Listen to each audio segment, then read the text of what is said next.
ningún esclavista perdió. Los esclavos fueron entregados al Estado y a cambio recibieron dinero. Claro. El dinero, ¿quién lo establecía? Un juez.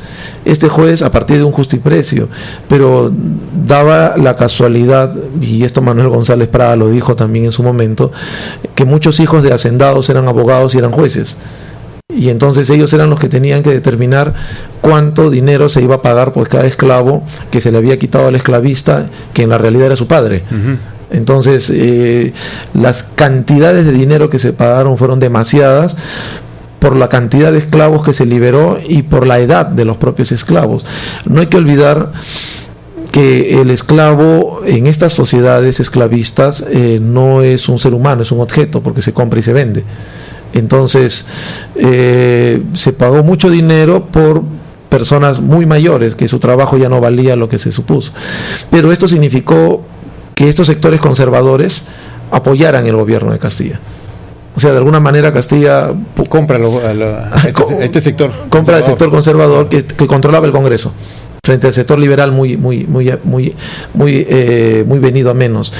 Terminado el boom del guano, cuando entra el salitre al mercado mundial y el Perú se queda con gran cantidad de guano que no valía mucho en el mercado mundial, viene el famoso contrato Dreyfus de 1869. Ese contrato firmado por el joven ministro de Hacienda o Economía Nicolás de Pierola, en el cual este comerciante francés se va a llevar 3 millones de toneladas de guano para vender a Europa, y prácticamente, aparte del primer pago que realizó, nunca más llegó el dinero. Dreyfus se declaró en quiebra, y posteriormente Dreyfus aparece como un gran banquero en Nueva York, y luego también aparece realizando inversiones en minas salitreras en Chile, en el norte de Chile, en territorios que antiguamente habían pertenecido al Perú. Es decir, con dinero peruano que defalcó acá, se fue a invertir en Chile.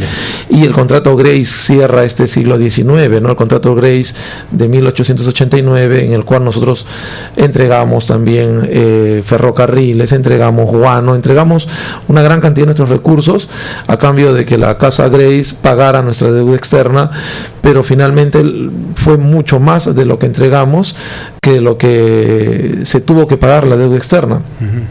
De tal manera que el contrato Grace en realidad fue, como decir, un ancla, ¿no?, que no nos permitía el desarrollo económico del país casi hasta mediados del siglo XX. Y después del siglo XX, o sea, hemos hablado prácticamente de todo lo que pasó en el siglo XIX. En el siglo XX ya veníamos de una guerra con Chile, una guerra del Pacífico que le habíamos perdido prácticamente porque nosotros mismos nos habíamos dejado ganar, porque nosotros muchos de los peruanos participamos en favor de Chile. Hasta un presidente se llevó, ¿no es cierto?, los caudales recaudados para comprar armas y nunca más regresó. Creo que regresaron su familia posteriormente hechos millonarios. Esta situación prácticamente ha sido un remedio de todas las actividades. Cada 20 años ha sucedido en el Perú. O sea, cada 20 años habría habido este tipo de actividades y afloran, y la sociedad sigue pensando que así es la política. Lastimosamente es así, ¿no? Por ejemplo, Jorge Basadre narra que hay una novela que es escrita a finales del siglo XIX que se llama Los Menguados. En esta novela Los Menguados surge la famosa frase: en el Perú quien no tiene padrino no se bautiza, y hace referencia a que si tú eres joven y eres buen profesional pero no tienes quien te incorpore al Estado, nunca vas a incorporarte. Entonces ahí viene la frase: quien no tiene padrino no se bautiza. En los años 20 la corrupción campeaba durante el gobierno de Augusto Bernardino Leguía.